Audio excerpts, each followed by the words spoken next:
Selamat Natal untuk kita sekalian. Shalom. Puji Tuhan. Ini adalah sebuah peristiwa yang dirayakan oleh seluruh gereja-gereja di dunia setelah kita merayakan Natal kita pada tanggal 18 kemarin. Dan ini adalah ibadah umum Natal yang secara bersama di hampir seluruh dunia, di 3 miliar pengikut Yesus merayakan Natal dan beribadah sama seperti kita pada pagi hari ini. Saya akan membawa kita untuk merenungkan Matius pasalnya yang kedua ayat 12 bagian B.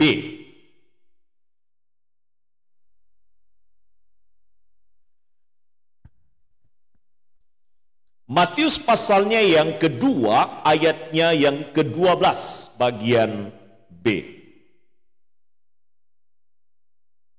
Di bawah tema, makna Matius pasal 2, ayat 12b. Maka pulanglah mereka ke negerinya melalui jalan lain. Maka pulanglah mereka ke negerinya melalui jalan lain. Matius pasal 2 ayat 12b ini menjadi tema nasional untuk seluruh gereja-gereja PGI, termasuk kita yang adalah anggota PGI. Dan tema ini pagi hari ini kita akan renungkan apa makna. Maka pulanglah mereka ke negerinya melalui jalan lain. Setidak-tidaknya ada 4 makna dari ayat ini yang dapat kita ambil sebagai sebuah refleksi untuk kita sebagai orang yang percaya. Yang pertama, jalan yang dituntun oleh Tuhan untuk orang Majus adalah jalan yang terbaik. Ya, jalan yang dituntun oleh Tuhan untuk orang Majus adalah jalan yang terbaik yang membawa mereka tetap ada di dalam sukacita Tuhan. Pertemuan dengan Yesus setelah sekian lama mereka melakukan perjalanan, maka mereka bertemu dengan Yesus, bukan di kandang domba. Sekali lagi, bukan di kandang domba. Karena peristiwa tentang kelahiran Yesus yang pertama kali itu menyaksikannya adalah para gembala. Tetapi dalam jangka beberapa bulan perjalanan yang dilalui oleh orang-orang Majus, maka mereka kemudian dihantar oleh bintang yang membimbing mereka sampai ke tempat bayi itu. Dan saya yakin dan percaya tentu Yesus pada waktu itu sudah berumur beberapa bulan lamanya. Nah, mereka memang melakukan perjalanan yang panjang. Dan sekali lagi, jangan sampai ada pemahaman-pemahaman yang kita yang salah juga. Bahwa para Majus itu bukan 3 orang. Para Majus juga belum tentu juga naik onta. Para Majus itu adalah orang-orang dengan rombongan yang besar. Karena pada masa itu mustahil dalam perjalanan yang panjang ada orang yang begitu berani hanya dengan 3 orang saja. Memang persembahan mereka ada 3 macam, emas, kemenyan, dan mur. Tetapi itu tidak mengindikasikan bahwa hanya ada 3 orang yang datang. Bapak dan Ibu sekalian, ketika mereka berjumpa dengan Yesus, mereka sangat bersuka cita. Dan dikatakan di dalam ayat yang ke-12, maka pulanglah mereka ke negerinya melalui jalan lain. Orang-orang ini adalah orang-orang pintar, orang-orang cerdas, orang-orang berpengetahuan, orang-orang yang memahami ilmu perbintangan. Mereka-mereka yang dapat membaca apa yang menjadi tanda-tanda di langit. Bukan orang-orang biasa. Nah, Bapak Ibu Saudara yang dikasihi oleh Tuhan, Tuhan berbicara kepada mereka melalui mimpi dan mengingatkan mereka untuk tidak kembali kepada Herodes. Maka Alkitab kita katakan, pulanglah mereka ke negerinya melalui jalan yang lain. Bukan jalan yang pertama mereka lalui. Bukan jalan yang pertama mereka kemudian sampai kepada Herodes. Dan kemudian bertanya, di manakah Yesus yang lahir itu? Jalan yang dituntun oleh Tuhan kepada para Majus adalah jalan yang membawa mereka untuk tetap dalam sukacita. Mereka sudah menemukan sukacita yang sesungguhnya, yaitu bertemu dengan Yesus. Nah, mereka dilarang untuk kembali kepada Herodes. Mengapa? Pertanyaannya mengapa? Mereka dijauhkan Tuhan dari Herodes. Herodes adalah lambang daripada kejahatan. Herodes adalah antikris yang pertama kali. Dia yang berposisi, yang mengambil posisi untuk anti kepada Yesus Kristus. Itulah sebabnya disebut sebagai antikris. Ia mendatangkan kedukaan bagi masyarakat Bethlehem. Setelah didapati bahwa para Majus tidak kembali kepadanya untuk memberitahukan di mana bayi Yesus dilahirkan, maka dia membunuh seluruh anak-anak yang ada di Bethlehem di bawah usia 2 tahun dan diperintahkan untuk dilakukan. Nah, Bapak Ibu, perlu kita ketahui Bethlehem dan daerah sekitarnya bukanlah kawasan yang luas. Penduduknya diperkirakan pada waktu itu sekitar 1.000 hingga 2.000 jiwa. Nah, dalam hal ini maka jumlah anak laki-laki yang terbunuh itu diperkirakan kira-kira sekitar 20 orang. Itu berdasarkan perkiraan-perkiraan. Dan saya kira mungkin lebih daripada 20 orang. Kalau seandainya ada 1.000 atau 2.000 orang, maka kalau itu adalah 2.000 orang berarti ada 1.000 pasang. Berarti kalau kita katakan 10% dari 1.000 orang yang memiliki anak pada waktu itu melahirkan, maka ada 100 orang. Maka bisa perkiraannya adalah bisa angka 100. Jadi kita bisa memperkirakan perkiraan kira-kira 20 sampai dengan 100 orang yang dibunuh pada masa ketika Herodes mengetahui bahwa ternyata para Majus tidak kembali. Bapak Ibu, mengapa Herodes membunuh orang-orang ini? Membunuh anak-anak yang tak berdosa ini? Karena di dalam apa yang disampaikan oleh para Majus, bahwa yang lahir itu adalah seorang raja. Dan kita tahu karakternya Herodes dalam masa pemerintahan atau dalam masa hidupnya Herodes Agung, itu tercatat banyak catatan sejarah, yaitu bahwa ia bukan hanya membunuh pada peristiwa itu, tapi dia membunuh anaknya. 2 anaknya laki-laki, 2 atau 3 anaknya laki-laki yang pada waktu itu dipersiapkan di Mesir untuk menjadi pengganti baginya. Dia mencurigai bahwa anak-anaknya ini kemudian bersekongkol nanti atau menginginkan kedudukannya. Maka dia membunuh anak-anaknya itu sehingga tidak ada yang menjadi saingan. Bahkan dia sendiri membunuh istrinya. Ini luar biasa. Karena ketakutan akan ada yang akan menggantikan kedudukan. Jadi kisah kekejaman di dalam Injil Matius membunuh bayi-bayi di Bethlehem bukan peristiwa yang baru pertama kali. Artinya orang ini adalah orang yang memang demi kedudukannya dia mau lakukan apa saja. Seorang sejarawan bernama Flavius Josephus menulis bahwa Herodes tidak pernah berhenti setiap hari membalas dendam dan menghukum siapa saja yang dianggap musuhnya. Berarti orang ini adalah orang yang menjadi pembunuh berdarah dingin. Keluarganya saja dibunuh, apalagi anak-anak bayi yang 2 tahun itu bagi dia bukan persoalan yang terlalu sulit. Josephus mencatat bahwa Herodes membunuh putra-putra dan istrinya sendiri karena dicurigai hendak menggulingkan tahtanya. Sebuah tulisan dari apokrif Yahudi, sebuah catatan pada abad pertama di dalam judul buku Assumption of Moses. Moses dikatakan mencatat satu nubuatan, seorang raja yang biadab akan menggantikan para imam-imam keturunan Hasmonean. Ia akan membantai semua anak-anak. Dan ini sudah dibuat. Jadi tidak heran bahwa catatan-catatan tentang kekejaman daripada Herodes Agung ini adalah hal yang memang dicatat di dalam sejarah.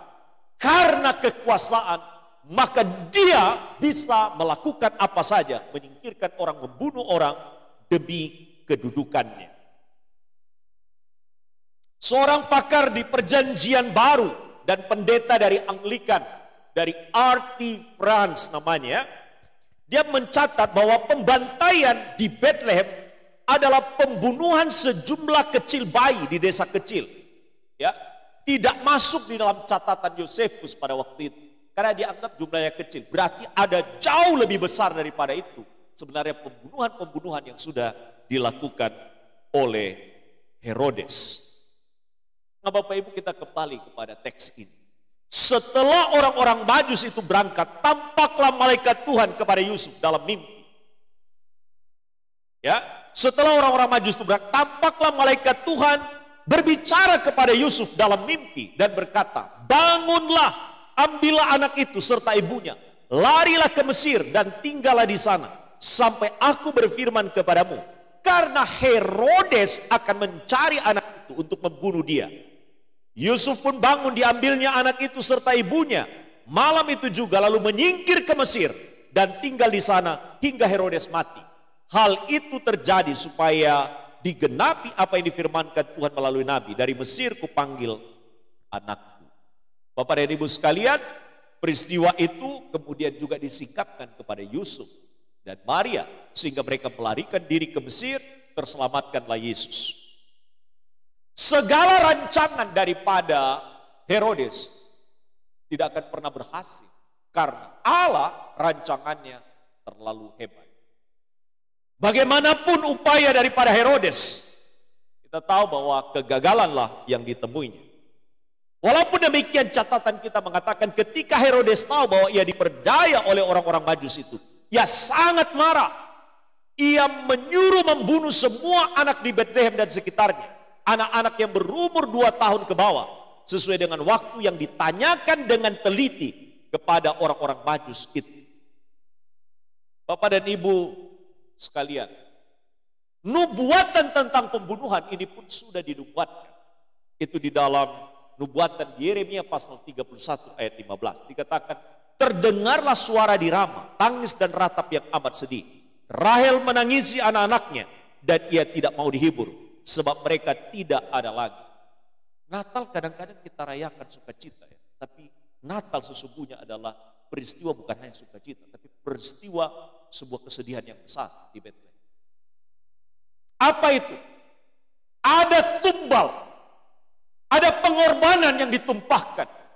Di Natal itu harus dilihat secara dua sisi. Apa itu? Ada sisi sukacitanya kita merayakan, tapi di sisi lain ada kesedihan yang amat dalam di Yerusalem, di Bethlehem, dari peristiwa kelahiran Yesus. Itu adalah sebuah kekejaman yang dilakukan oleh manusia yang tidak dapat memahami dan mengerti sebuah rencana Allah yang besar buat hidup manusia. Itulah sebabnya setiap orang bisa menanggapi setiap peristiwa berbeda-beda. Ada yang melihatnya sebagai suatu peristiwa yang mendatangkan sukacita, tapi ada yang melihatnya sebagai sebuah ancaman. Ketika kita melihatnya sebagai sebuah ancaman, peristiwa itulah yang telah menyebabkan kedukaan yang luar biasa kepada Bethlehem oleh karena perbuatan yang dilakukan oleh Herodes. Pelajaran penting bagi kita di poin yang pertama ini. Biarlah kita makin menjauh dari segala bentuk kejahatan, agar kita semakin mendekat kepada kebaikan dan kita dikuasai oleh kebenaran sebagai lawan daripada kejahatan. Jadi kalau orang makin dekat kepada kejahatan, orang makin dikuasai oleh kejahatan, maka dia semakin akan menjauh dari kebenaran. Ketika orang makin mendekat kepada kebenaran, maka kejahatan semakin jauh daripada dia. Itu makna yang sangat penting bagi kita. Jangan pernah hidup lagi dalam kejahatan yang sama yang kau perbuat ketika engkau merayakan Natal ini. Engkau harus membuat jarak yang semakin jauh kepada kejahatan supaya engkau dapat menikmati sukacitanya Natal yang dirayakan oleh setiap kita di dalam peristiwa-peristiwa Natal. Itulah sebabnya Bapak Ibu tidak punya arti apa-apa sebuah Natal kalau kita tidak pernah menjauh dari kejahatan. Karena dengan kita merayakan Natal, mestinya kita semakin dekat kepada kebaikan. Semakin kita mendekat kepada kebaikan, semakin kebaikan itu menguasai kita. Dan semakin kebaikan itu menguasai kita, maka kebenaran-kebenaran itu juga akan menguasai kita. Biarlah kita menjadi alat yang akan terus ada dekat sedekat mungkin kepada kebenaran. Kita harus dengan sengaja makin menjauh dari segala bentuk kejahatan. Semakin kita hidup dalam kebenaran, semakin jauh kejahatan dari hidup kita. Sebaliknya, semakin kita hidup dalam kejahatan, semakin kita jauh dari kebenaran. Mana pilihan kita? Maka Natal adalah bermakna tetap kita akan menikmati sukacita. Sama seperti orang Majus ketika mereka diingatkan oleh Tuhan melalui mimpi. Supaya jangan kembali kepada Herodes dengan maksud supaya sukacita yang mereka telah terima itu tetap menjadi bagian mereka. Dan karena itu mereka dijauhkan dari kejahatan. Mereka dijauhkan dari rancangan Herodes. Mereka dibawa kepada rancangan Allah. Yaitu rancangan yang menuntun mereka untuk tetap ada di dalam sukacita Tuhan. Katakan amin. Yang kedua, maka pulanglah mereka ke negerinya melalui jalan lain. Makna yang kedua adalah jalan yang dituntun Tuhan bagi para Majus merupakan pilihan yang terbaik dari banyak pilihan dalam hidup ini. Pilihan. Ada banyak pilihan sebenarnya bagi mereka. Para Majus mempunyai pilihan, yaitu apa? Kembali kepada jalan yang sebelumnya mereka lalui. Itu jalan yang mudah. Mengapa? Mereka sudah tahu jalannya. Bukan hanya alasan kembali kepada Herodes, tetapi perjalanan berbulan-bulan yang sudah mereka lewati. Berarti kan mereka bisa memetakan wilayah mana dan jalan mana yang akan mereka lalui. Jalan itu mudah. Jalan itu mereka sudah hafal. Jalan itu mereka sudah tandai. Jalan itu mereka sudah lalui. Tetapi mereka diperhadapkan kepada satu pilihan. Memang ini adalah jalan yang baik. Tetapi Tuhan menunjukkan kepada mereka jalan yang terbaik. Hidup ini adalah pilihan. Ada banyak pilihan-pilihan yang dipilihkan kepada kita. Bahkan mungkin juga yang pernah kita lewati. Atau banyak hal-hal yang kita sudah jalani. Kita pikir kita akan berjalan pada jalan yang sama. Tuhan itu adalah Tuhan yang punya ide kreatif dan jalan-jalan yang lebih daripada hal yang satu itu. Bapak dan Ibu sekalian, para Majus mempunyai pilihan, yaitu kembali kepada jalan sebelumnya yang mereka lalui. Jalan itu adalah jalan yang telah mereka lalui hingga berjumpa dengan Yesus. Tidak ada yang salah dengan jalan itu. Jalan yang mereka lalui itu adalah jalan yang dituntun Tuhan sebelumnya bagi mereka. Melalui bintang. Apa yang salah dengan itu kalau mereka kembali? Tetapi pilihan untuk tidak kembali kepada Herodes adalah pilihan terbaik. Pilihan terbaik yang disingkapkan Tuhan kepada mereka. Apa pelajaran berharga ini? Apa pelajaran yang kita bisa tarik di sini? Orang katakan begini, pengalaman adalah guru yang baik.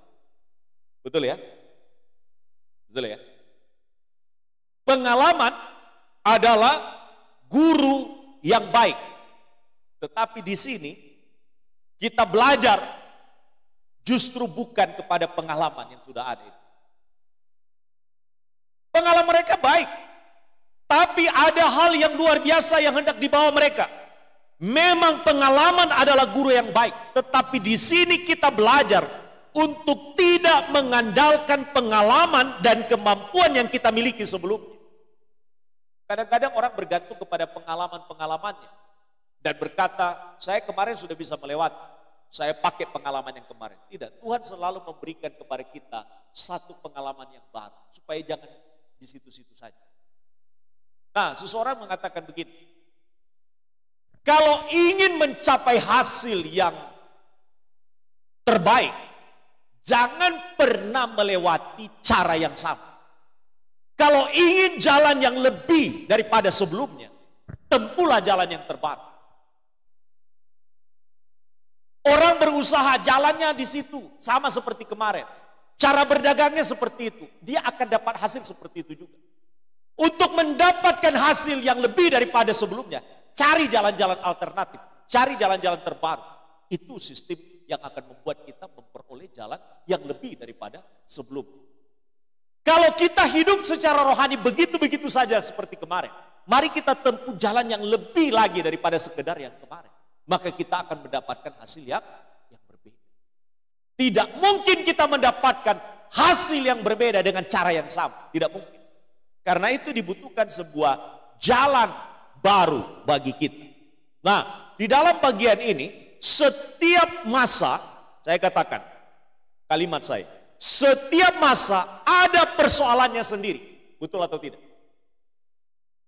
Apa sama persoalan yang kita hadapi 2023 nanti dengan persoalan yang kita hadapi 2022? Sama apa enggak? Belum tentu, kita sendiri belum tahu seperti apa. Apa pengalaman di 2021 yang kemarin? Persoalan-persoalannya sama dengan 2022? Tidak sama. Maka karena tidak sama, maka kita membutuhkan jalan-jalan yang terbaik. Pilihan-pilihan terbaik yang harus kita pilih. Tapi kita ini bukan orang yang hebat. Pengalaman kita terbatas. Kemampuan kita untuk mengatasi persoalan terbatas. Tapi ingat, ada di atas itu Tuhan yang memberikan kepada kita kemampuan melebihi daripada cara kita mengatasi yang kemarin. Maka dibutuhkan sebuah proses, dibutuhkan juga hal-hal yang baru. Maka jangan kaget, kalau kita diperhadapkan dengan hal yang baru, itu berarti Tuhan membawa kita kepada jalan-jalan yang kita akan pelajari menjadi baru. Supaya kita apa? Menjadi orang-orang yang dapat memilih yang terbaik untuk hidup kita. Maka setiap orang kalau masuk setiap tahun tidak perlu khawatir. Persoalannya baru, pasti ada jalan dan solusi yang baru. Amin. Tidak usah takut mengatakan, tahun depan adalah tahun begini dan begitu. Tidak usah takut. Kenapa? Saya mau katakan, kalau kemarin kita bisa lewati, hari ini kita bisa lewati. Tahun yang depan itu loh, Tuhannya tidak pernah berubah. Tuhannya sama.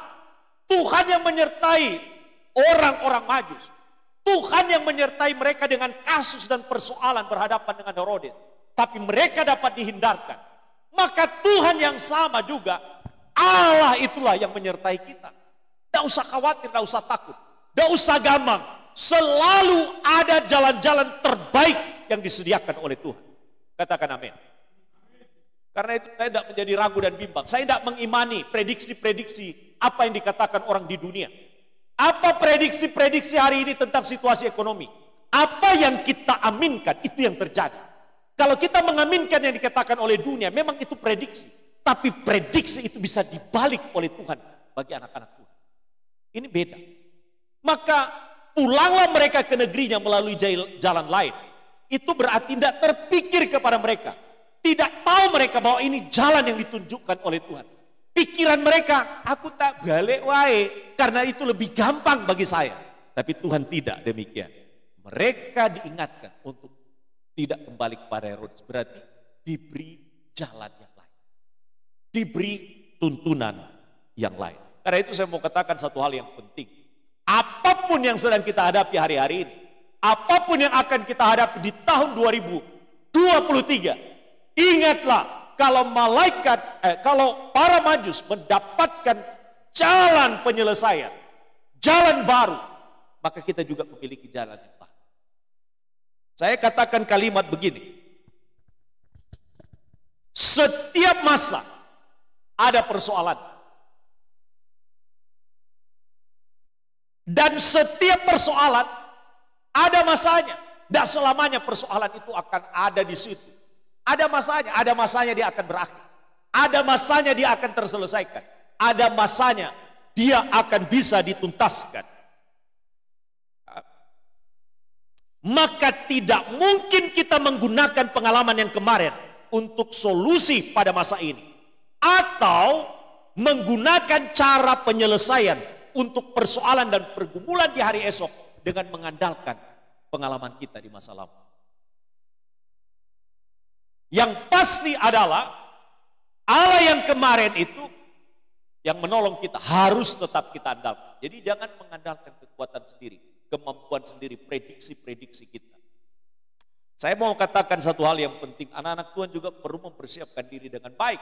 Tetapi juga bahwa kita harus yakin bahwa tahun depan adalah tahun penyertaan dan pertolongan Tuhan yang sama yang telah menuntun orang Majus dengan jalan yang baru, dengan cara yang baru, dengan pertolongan yang baru, dengan jalan-jalan penyelesaian yang terbaru. Untuk mendapat jalan dan keputusan terbaik, kita selalu memohon petunjuk. Sekali lagi, mohon petunjuk. Biasanya kalau anak buah itu selalu minta begini kepada komandan, mohon petunjuk, komandan. Mohon petunjuk, Pak. Kalau kita mengikuti petunjuknya Tuhan, kita akan sampai dan menyelesaikan sebuah perjalanan yang akan kita jalani. Sama seperti orang Israel yang disiapkan Tuhan, jalan terbaik untuk menghindari mereka dari peperangan dengan bangsa-bangsa di sepanjang perjalanan yang mereka lalui. Dikatakan dalam Alkitab, Tuhan tahu ini umat Israel yang mau keluar ini, mereka terlatih perang. Tapi di sepanjang jalan pasti mereka akan disergap. Ada satu kekuatan yang paling ditakuti pada masa itu adalah kekuatan daripada Filistin. Kekuatan Filistin itu tentaranya sangat terlatih dan Tuhan menghindarkan mereka tidak melewati jalan itu. Ya, dikatakan Alkitab setelah Firaun membiarkan bangsa itu pergi di dalam Keluaran pasal 13 ayat 17 sampai 18. Dikatakan setelah Firaun membiarkan bangsa itu pergi, Allah tidak menuntun mereka ke jalan ke negeri orang Filistin. Walaupun jalan ini yang paling dekat. Sebab firman Allah, jangan-jangan bangsa itu menyesal dan apabila mereka menghadapi peperangan sehingga mereka kembali ke Mesir. Ayat 18. Tetap Allah menuntun mereka. Allah membawa bangsa itu berputar melalui jalan di padang gurun menuju ke Laut Tebral dengan siap sedia berperang. Berjalanlah orang Israel dari tanah Mesir. Jadi kesimpulannya, Allah menuntun bangsa itu berputar melalui padang belantara menuju Laut Tebral. Kelihatannya jalannya menyengsarakan. Tapi kalau disertai Tuhan, jalan yang menyengsarakan itu akan dirubah menjadi jalan yang terbaik pada hidup mereka. Ada jalan pintas. Mungkin secara akal manusia, itu hitung-hitungan secara matematik. Ini kalau jalan pintas kan hanya berapa hari saja. Ya, hanya kira-kira 40 hari mereka sudah sampai. Ini 40 tahun mereka dalam perjalanan. Itu sangat lama sekali. Bagaimana bisa begitu? 40 hari, tapi 40 hari mereka dibabat habis. Atau 40 tahun mereka sampai. Tapi 40 tahun itu ternyata mereka diproses. Karena apa? Mereka masih mempunyai konsep berpikir seperti di Mesir. Apa itu? Mereka masih ada di dalam karakter yang belum dirubah.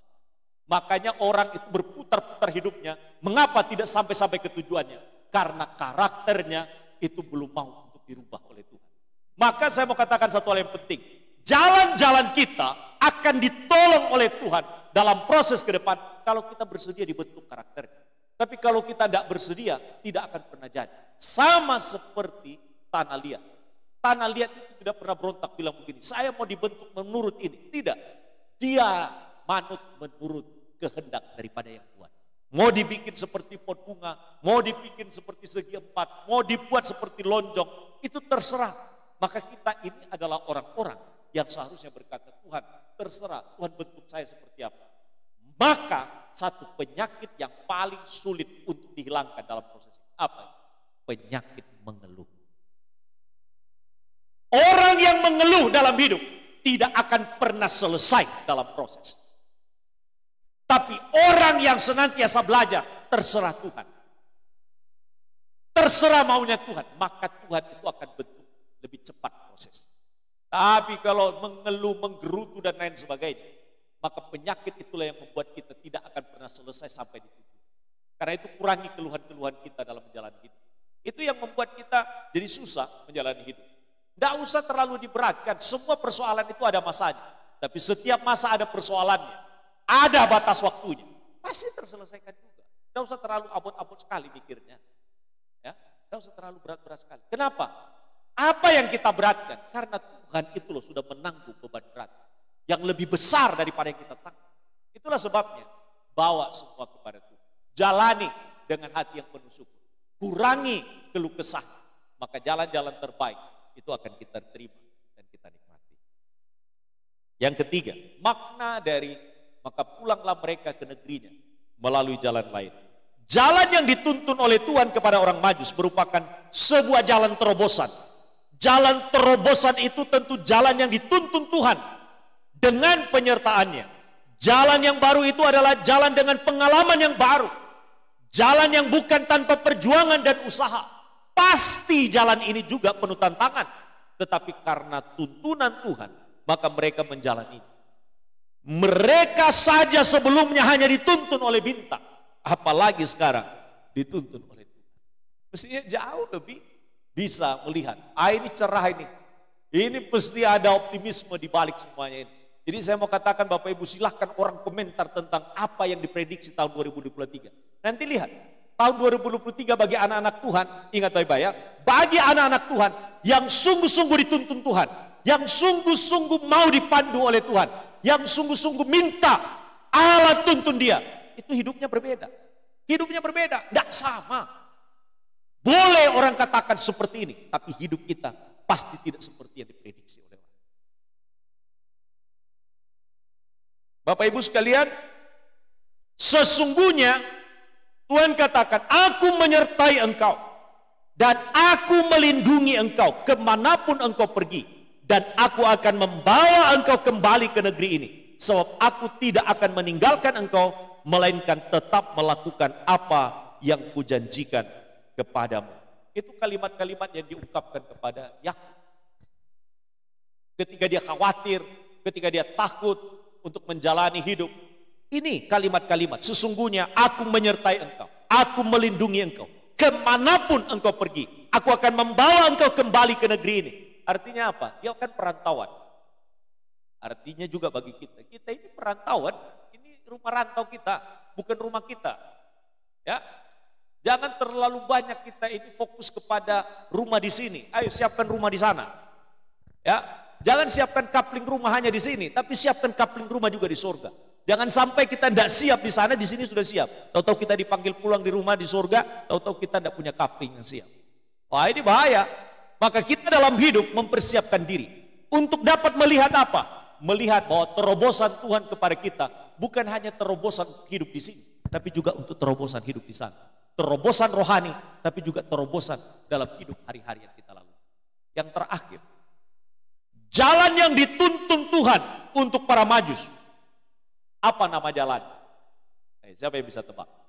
Apa nama jalan yang dituntun oleh Tuhan kepada para Majus? Ini yang terakhir, yang keempat. Apa nama jalan? Jalan Majen? Panjaitan? Apa nama jalannya Bapak Ibu? Ada yang bisa tebak? Saya kasih hadiah kalau ada yang bisa tebak. Ada yang bisa tebak? Hah? Jalan yang lain. The other way. Jalan yang lain. Ya, jalan yang lain. Jalan yang lain itu masih samar-samar. Itu harus diperjelas. Ada orang, jalan yang benar sudah pasti. Jalan yang benar sudah pasti. Namanya adalah jalan apa? Jalan ketaatan. Coba mereka tidak taat. Coba mereka tidak patuh. Rencana Tuhan terjadi apa tidak bagi mereka? Tidak terjadi. Karena mereka taat, maka mereka sampai dengan selamat. Juga pasti kembali pulang kampung dengan selamat. Bapak Ibu, yang keempat. Apa makna ayat ini? Makna ayat ini adalah mengajari kita untuk berjalan dalam sebuah jalan ketaatan kepada tuntunan Tuhan. Apa maksudnya? Sikap dan tindakan kita yang tepat itu harus dijalani dalam sebuah ketaatan kepada Tuhan. Andai kata para Majus tidak mentaati peringatan Tuhan, maka mereka akan diperhadapkan pada persoalan yang lebih rumit, menyusahkan. Pasti mereka ikut boyong juga kembali untuk membawa mereka ke tempat di mana bayi mereka temukan. Dan itu berarti persoalan baru. Kadang-kadang hidup itu Tuhan sebenarnya mau bawa kita untuk keluar dari persoalan. Tapi kita berkeras hati, ini maunya saya. Akhirnya gak mari-mari persoalan, tambah ruwet. Ya, itulah sebabnya Bapak dan Ibu kita belajar kepada pengalaman Abraham di dalam Ibrani pasal 11 ayat 8 sampai 16. Ya, saya minta dimunculkan di layar. Ibrani pasal 11 ayat 18, ayat 8. Itu Abraham ini dipanggil Tuhan, tapi tidak tahu kemana pergi. Dia taat saja. Dia taat saja. Loh Bapak Ibu, kalau dibawa seseorang tidak tahu kemana tujuan, mau ikut apa tidak? Nggak ikut. Tapi Abraham ini loh, mau taat. Nah apalagi kalau seandainya dalam bagian ini kita bicara tentang bahwa Abraham itu loh tidak menetap, dibawa pesiar kemana-mana gitu. Artinya apa? Diajari untuk beriman. Hidup ini pelajaran untuk kita beriman taat kepada Tuhan. Ketaatan kita membawa kita kepada iman yang semakin kuat kepada Tuhan. Ayat itu berkata demikian. Karena iman Abraham taat ketika ia dipanggil untuk berangkat ke negeri yang akan diterimanya menjadi milik pusakanya. Lalu ia berangkat dengan tidak mengetahui tempat yang ia tujui. Karena iman ia diam di tanah yang dijanjikan itu, seolah-olah di suatu tanah asing, dan di situ ia tinggal di kemah dengan Ishak dan Yakub yang turut menjadi ahli waris janji yang satu itu. Sebab ia menanti-nantikan kota yang mempunyai dasar, yang direncanakan dan dibangun oleh Allah. Karena iman ia juga dan Sarah beroleh kekuatan menurunkan anak cucu walaupun usianya sudah lewat. Karena ia menganggap dia, maksudnya Tuhan, yang memberikan janji itu setia. Allah itu adalah Allah yang setia. Karena itu jalan yang harus kita tempuh Bapak Ibu apa? Jalan ketaatan. Bok manut o Gusti wae. Aman. Lek manut karo Gusti, aman dalane. Lek enggak taat apa Gusti. Ya terima. Akibatnya dan resikonya luwe rumit, luwe susah. Tak kepengen dalane yo enak. Perjalanannya walaupun prosesnya panjang, tapi kita akan menjadi orang yang makin kuat dalam iman kepada Tuhan. Kalau kita taat. Selamat Natal. Tuhan memberkati.